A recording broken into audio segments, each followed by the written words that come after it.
Hello students, welcome back to my channel twin physics. আজ আমাদের আলোচনার টপিক ক্লাস 12-এ ছায়াপ্রকাশনের বই থেকে যে সলিউশন সিরিজটা চলছিল তার আজকে তড়িৎচুম্বকত্ব অধ্যায় থেকে প্রবলেম সেট 1 11 থেকে 20 ফুল সলিউশন অর্থাৎ #2। আজকের ভিডিওতে আমরা পরের 10টা প্রশ্ন নিয়ে আলোচনা করব। আগের ভিডিওর কোনো অসুবিধা আই হোপ তোমাদের নেই, যদি থাকে তাহলে কমেন্ট সেকশনে কমেন্ট করবে, আমি অবশ্যই রিপ্লাই দেব। ঠিক, আশা করি তোমরা সবাই ভালো আছো, সুস্থ আছো এবং তার চেয়েও বেশি ইম্পর্ট্যান্ট তোমাদের প্রিপারেশন ফর উচ্চ মাধ্যমিক 2025 ভীষণ ভালো চলছে। ঠিক, চলো 11 নম্বর প্রশ্ন নিয়ে আলোচনা করি।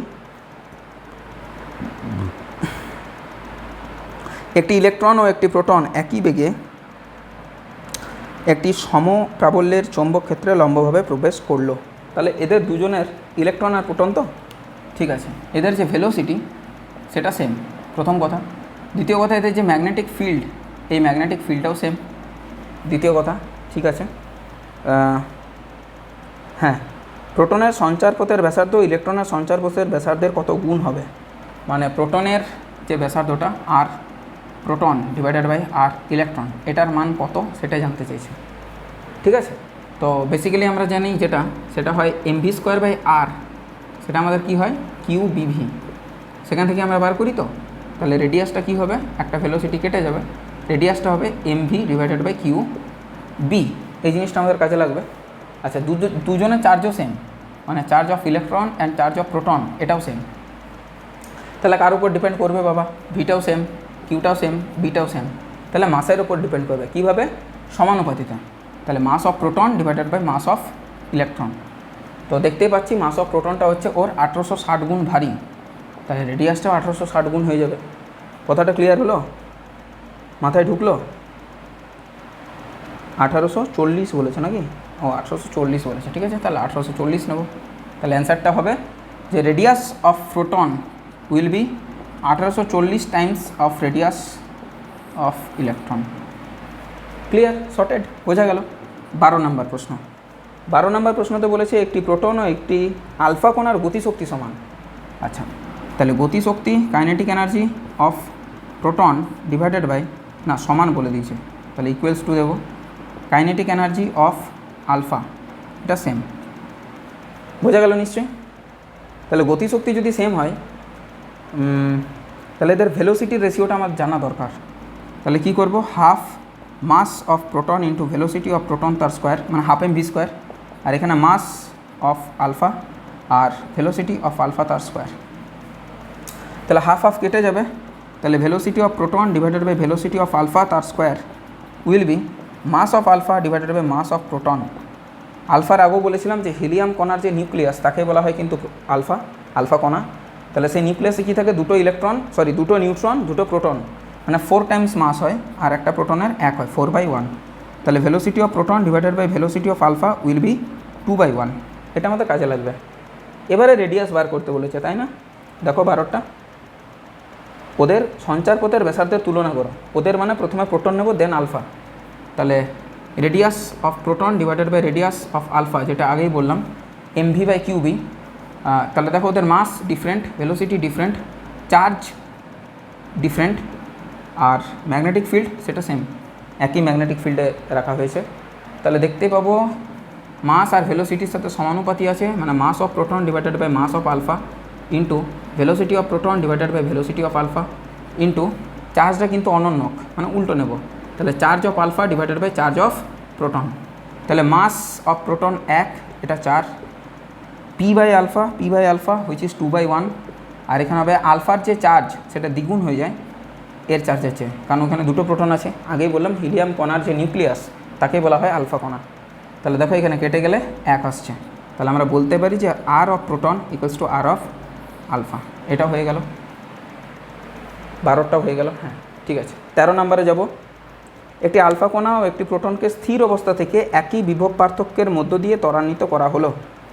বেশ, তাহলে ওদের মধ্যে যে গতিশক্তিটা সঞ্চার হবে সেটা হবে চার্জ ইন্টু পোটেনশিয়াল ডিফারেন্স, মানে কাইনেটিক এনার্জি যেটা হবে সেটা হবে কিউ গুণিত ভি। বোঝাতে পারলাম? কিউ গুণিত ভি, ওদের মধ্যে যে শক্তির সঞ্চার ঘটবে সেটা কিন্তু ওদের মধ্যে কাইনেটিক এনার্জি হিসাবে স্টোর থাকবে। কাইনেটিক এনার্জি হবে চার্জ ইন্টু পোটেনশিয়াল ডিফারেন্স। বোঝাতে পারলাম আশা করি। তাহলে সেই ক্ষেত্রে যদি বলা হয় স্থির অবস্থা থেকে একই বিভব পার্থক্যের মধ্য দিয়ে ত্বরান্বিত করা হলো। তাহলে একই বিভব পার্থক্য, এটা কিন্তু সেম। যদি আমি বলি যে কাইনেটিক এনার্জি কার কার আছে গো, একটা আলফা একটা প্রোটন, তাহলে প্রথমে আলফা নিই, প্রথমে আলফা, তাহলে charge of alpha into potential difference of alpha হয়ে গেল। আর যদি আমি নিই এবং দিয়ে যে কাইনেটিক এনার্জি অফ প্রোটন, তাহলে চার্জ অফ প্রোটন, আর এটা তো সেম, মানে ভি অফ প্রোটন, ভিপি আর ভি আলফা সেম, ভিপি আর ভি আলফা সেম। তাহলে যেহেতু ভি আলফা আর ভিপি সেম, ছোটো হাতে ভি নেওয়াটা উচিত না, ক্যাপিটাল ভি, কারণ এটা পোটেন্সিয়াল ডিফারেন্সের কথা বলেছে। তাহলে কি ভি আলফা বলতে পারি যে kinetic energy of alpha divided by Q alpha, আর এটা হবে kinetic energy of proton divided by Q of proton. তাহলে সেখান থেকে আবার kinetic energy divided by kinetic energy, এটা কার আলফার, এটা কার প্রোটনের, তাহলে এইটাকে জাস্ট নিচে নামিয়ে দিলাম। তাহলে হবে উপরে Q alpha divided by Q P. তাহলে আলফার চার্জ কত বললাম একটু আগে, এটা 2 হবে, এটা 1 হবে, বোঝাতে পারলাম। তাহলে সেম জিনিস যদি করি, হাফ হাফ কেটে যাবে, mass of alpha into velocity of alpha তার স্কোয়ার, আর mass of proton into velocity of proton তার স্কোয়ার ইজিক্যাল টু 2/1। সেখান থেকে ভেলোসিটির রেশিওটা বার করব, ভেলোসিটির রেশিও পেয়ে গেলে রেডিয়াসটা পাওয়াটা খুব সোজা হয়ে যাবে, কঠিন হবে না। বোঝাতে পারছি আশা করি। মাস অফ আলফা কত মাস হয়, ওর 4 টাইমস হয়, আর এর 1 গুণ। তাহলে ভেলোসিটি অফ আলফা তার square divided by velocity of proton তার স্কোয়ার ইজিক্যাল টু 2/1। তাহলে এখান থেকে এটা কাটলে 2, এখানে চলে এলে V alpha by V proton which will be 1/√2। এটা বোঝাতে পারলাম, 2টা নিচে চলে আসবে। বক্রতা ব্যাসার্ধের অনুপাত নির্ণয় করো, ব্যাস হয়ে গেল। তাহলে আমরা জানি ব্যাসার্ধটা যেটা হয় সেটা হয় M V by Q B. তাহলে A alpha R alpha by R P which will be M alpha by M P, ভেলোসিটির করবো ভি আলফা বাই ভিপি। আচ্ছা, একই প্রবল্য যায় আসে না, চার্জের সাথে রিভার্স, তাহলে charge of proton divided by charge of alpha. Mass of alpha কত না 4 times mass of proton 1, velocity of alpha divided by velocity of proton which is 1/√2। Okay, আর চার্জের কথা যদি আমি বলি তাহলে আমাদের দাঁড়াচ্ছে প্রোটনের চার্জ 1 হলে আলফার চার্জ 2 হবে, কারণ ওখানে 2টো প্রোটন থাকে।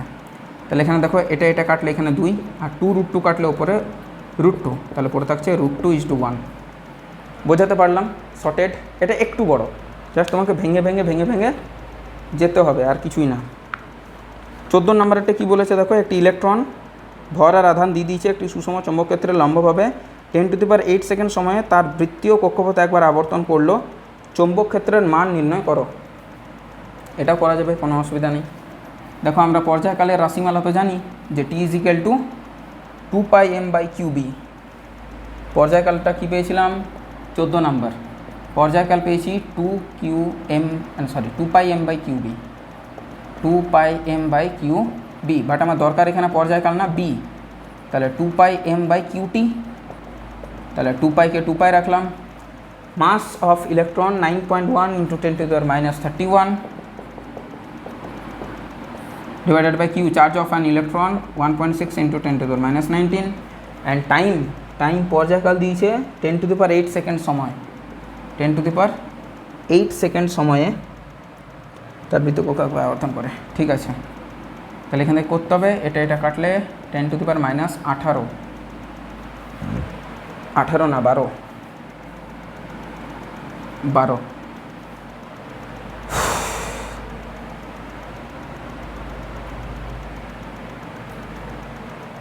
এটা 10⁻8 হবে। সেটাই ভাবছি, অত 10⁸ সেকেন্ড মানে অনেক সময়, তো এটা -8 হবে, ভুলবশত লিখে ফেলেছে।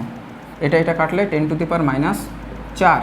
এইবার ঠিক আছে, এটা কেটে দিলাম, দশমিক উঠে গেল। তাহলে 2 না 2 × 18, 182π ডিভাইডেড বাই 16 ইন্টু 10⁻4।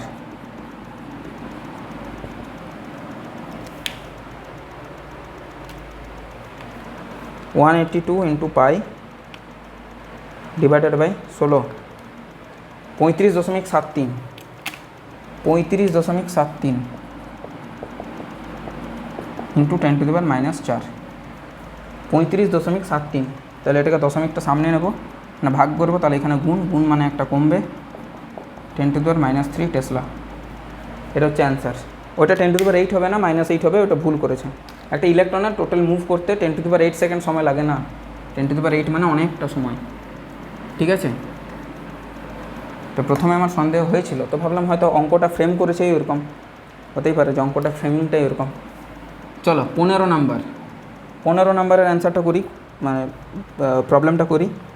15 নম্বরে বলেছে একটি 10⁻³ টেসলা মানের সুষম চৌম্বক ক্ষেত্রের অবিলম্বে রাখা একটি 1 মিটার দীর্ঘ তারের মধ্য দিয়ে 2 অ্যাম্পিয়ার তড়িৎ প্রবাহিত হচ্ছে, তারটির ওপরে চৌম্বক বল যেহেতু লম্বভাবে আছে তাই BIL, এটা হচ্ছে ফোর্স এর রাশিমালা। তাহলে ফোর্স যেটা দাঁড়াবে সেটা হচ্ছে magnetic field which is 10⁻³ current which is 2 ampere আর লেন্থ হুইচ ইজ 1, মানে 2 × 10⁻³ নিউটন। আছে আছে 16 নাম্বার, 20 পাকের একটি আয়তাকার তার কুণ্ডলীর ক্ষেত্রফল 6 সেন্টিমিটার²। একে 10⁻³ মানের একটি সুষম চৌম্বক ক্ষেত্রের সমান্তরালে রেখে 100 মিলি অ্যাম্পিয়ার প্রভাব পাঠালে ওর ওপর কী টর্ক ক্রিয়া করবে? টর্কের রাশিমালা হচ্ছে NABI, এটা হচ্ছে বিষয়। তাহলে N 20 পাক, কারেন্ট 100 মিলি অ্যাম্পিয়ার, 100 × 10⁻³ ইন্টু, আচ্ছা কারেন্ট আগে নিয়ে ফেললাম ভুলবশত, ঠিক আছে কোনো ব্যাপার না, 6 সেন্টিমিটার² মানে, আর ম্যাগনেটিক ফিল্ড 10⁻³, ম্যাগনেটিক ফিল্ডটা আগে নিলাম, আর এটা 6 সেন্টিমিটার² মানে 6 × 10⁻⁴ হবে। তাহলে পজিটিভে কে কে আছে বাবা? পজিটিভে আছে 1 2 3, এই 3টে কেটে গেল, 6 দুগুণে 12, 12 × 10⁻⁷, 12 × 10⁻⁷ বা 1.2 × 10⁻⁶, এত নিউটন, নিউটন না sorry newton into metre, newton into metre, কথাটা বোঝা গেল? আচ্ছা 17 নম্বর, 100 পাকের একটি বৃত্তাকার তার কুণ্ডলীর ব্যাসার্ধ এত, একে সমতলে, এর সমতলকে এত টেসলা মানের একটি সুষম চৌম্বক ক্ষেত্রের সঙ্গে 30 ডিগ্রি কোণে রেখে 10 অ্যাম্পিয়ার প্রভাব পাঠালে এর উপর কত টর্ক ক্রিয়া করবে? তাহলে টর্ক ক্রিয়া যেটা করবে সেটা হবে N আর I, একে আলাদা রাখো, আর হয় অ্যাকচুয়ালি A × B, এটা মাথায় রাখবে। তাহলে কী হবে? কেটে গেলে AB sin θ, NIAB sin θ, এটা হচ্ছে বিষয়। তাহলে পাকটা কত? 100 পাক, কারেন্ট কত? 10 অ্যাম্পিয়ারের কারেন্ট, এরিয়া কত? এরিয়াটা বার করতে হবে, এরিয়াটা হবে 2 πr², বৃত্তাকার পথ তো, πr², π × r², আটটা কত? 5 সেন্টিমিটার, তাহলে 5 আর 25 10⁻⁴, আর সাইন থিটা এরিয়া নিলাম, হ্যাঁ ম্যাগনেটিক ফিল্ড নিই সরি, 0.01 এটা magnetic field, 0.01 into sine theta, sine 30 degree which is half, এটা হচ্ছে ব্যাপার, এটা বার করতে হবে মানটা আমাদেরকে। তাহলে দেখো এখানে পজিটিভ কে কে আছে? পজিটিভ আছে 1 2 3, আর এখানে 4 আর 2 6, মানে 10⁻³ হয়ে গেল। 25 দিয়ে করলে এটা 12.5, তাহলে 12.5 গুণিত পাই, 12.5 গুণিত পাই হুইচ ইজ 39.26, 39.26 × 10⁻³ এটাকে 3 পয়েন্টে আনবে আশা করি, না এটাকে আনেনি, এটাকে নিয়ে নিয়েছে, তাহলে 2 ঘর আর 1 ঘর, 0.3, 1 ঘর 2 ঘর আর একটা শূন্য আসবে, 0.03926, এত নিউটন ইন্টু মিটার, 0.039, হ্যাঁ ঠিক আছে, অসুবিধা নেই, বোঝাতে পারলাম? কোনো অসুবিধা? কোনো ধরনের কোনো অসুবিধা থাকলে কমেন্ট সেকশানে কমেন্ট করবে, না হলে নিজের ক্ষতি। 18 নাম্বার, 18 নাম্বারে বলেছে 20 সেন্টিমিটার দৈর্ঘ্য, 5 সেন্টিমিটার প্রস্থ, তাহলে এরিয়াটা প্রথমে বার করি, 20 × 5 = 100 সেন্টিমিটার², মানে 10⁻⁴ হুইচ ইজ মিটার², প্রথম কথা। দ্বিতীয় কথা হচ্ছে পাক সংখ্যা, পাক সংখ্যা দিয়েছে 50টা পাক। নেক্সট থিটাটা 60 ডিগ্রি। নেক্সট আর কি দিয়েছে? 5 অ্যাম্পিয়ারের কারেন্ট, 0.05 টেসলা, হ্যাঁ তাহলে এটা দিয়েছে আই এর মান, এটা দিয়েছে বি এর মান। তাও যেটা হবে সেটা হচ্ছে NIBA sin θ, এন এর মান 50, আই এর মান 5, বি এর মান 0.05, এরিয়ার মান 100 × 10⁻⁴, আর সাইন 60 ডিগ্রি হুইচ ইজ √3/2। প্রথমে দেখো কি কাটছে, কাটবে 1 2 3 আর এখানে 4 আর 2 6 মানে 10⁻³ নিচে আসে 2, 5 5 25, 25 5 125, তাহলে 125 /2 ইন্টু √3 আবার 7 7 10⁻³ দেখো কত আসছে এটার ভ্যালু, 125 ইন্টু √3 হলো /2 হলো 108, তাহলে এটা 10.8 নিয়ে নেব। হ্যাঁ 10.8, তাহলে 10⁻² হয়ে যাবে। কিন্তু এটা তো আসছে না, এটা ভ্যালুতে কোথাও প্রবলেম হচ্ছে নাকি?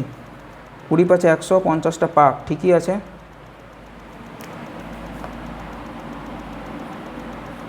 10.8 যদি হয় এটা কত আছে?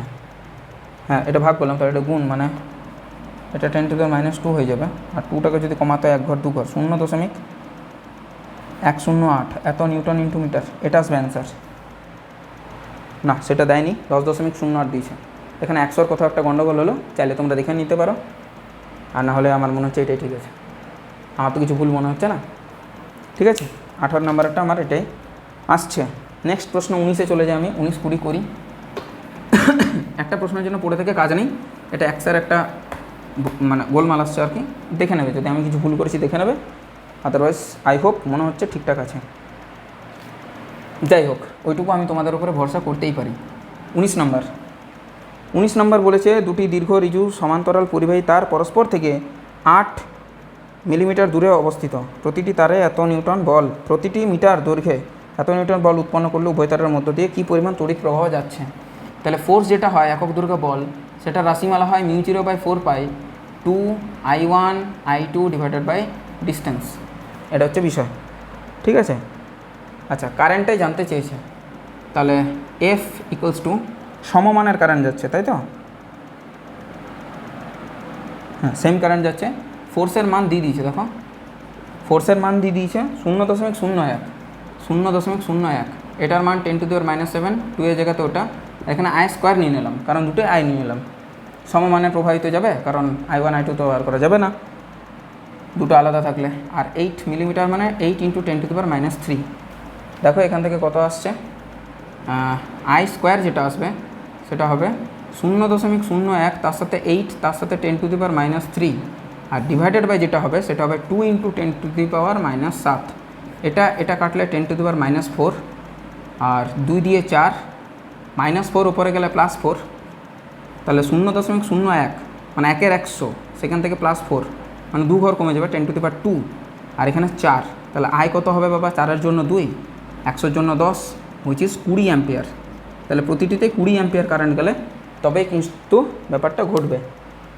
ব্যাস ঠিকই আছে, অ্যান্সারও ম্যাচ করে গেল। নেক্সট আর লাস্ট প্রশ্ন, হুইচ ইজ 20 নাম্বার।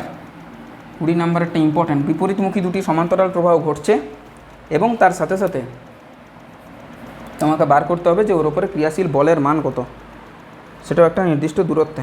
আচ্ছা বায়ু মাধ্যমে 0.5 মিটার ব্যবধানে রাখা দুটো 0.5 মিটার ব্যবধান আছে, 0.5 মিটার ব্যবধানে দুটো তার আছে, এক্স আর ওয়াই। তো হচ্ছে এটা এক্স, ধরছি এটা ওয়াই, বিপরীত দিকে কারেন্ট যাচ্ছে, একটা 10 অ্যাম্পিয়ার, তাহলে এটাকে 10 অ্যাম্পিয়ার ধরছি, এটাকে 5 অ্যাম্পিয়ার ধরছি, বোঝা গেল আশা করি। ওয়াই তারের 20 সেন্টিমিটার দৈর্ঘ্যের ওপর, পুরোটা না, অনলি 20 সেন্টিমিটার দৈর্ঘ্যের ওপর প্রযুক্ত বলের মান ও দিক নির্ণয় করো। তাহলে ওয়াইয়ের ওপর একক দৈর্ঘ্যে, ওয়াই তারের ওপর একক দৈর্ঘ্যে ক্রিয়াশীল বল,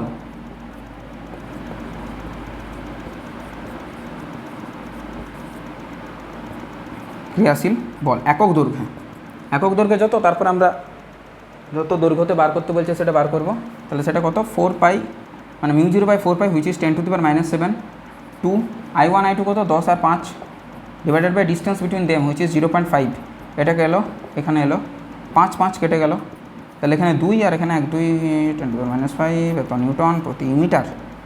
তাহলে এটা হচ্ছে একক দৈর্ঘ্যে বা প্রতি মিটারে, তাহলে 1 মিটারে এত কাজ করছে, তাই না? আমাদেরকে 20 সেন্টিমিটারে বার করতে বলেছে, তাহলে 20 সেন্টিমিটারে ক্রিয়ারত বল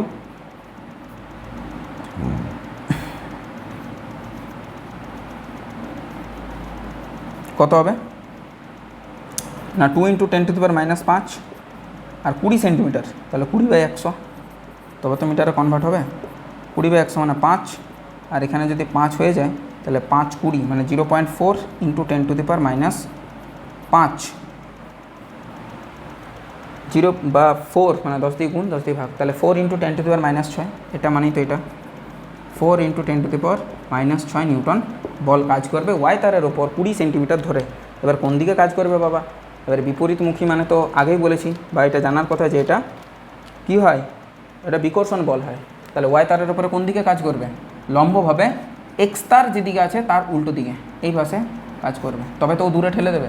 বিপরীতমুখী প্রভাব হলে রিপালশন হয়, সমমুখী প্রভাব হলে অ্যাট্রাকশন হয়। রিপালশন মানে কাছে চলে আসবে তো এই পাশে তো হবে না, তাহলে রিপালশন মানে দূরেই যেতে হবে।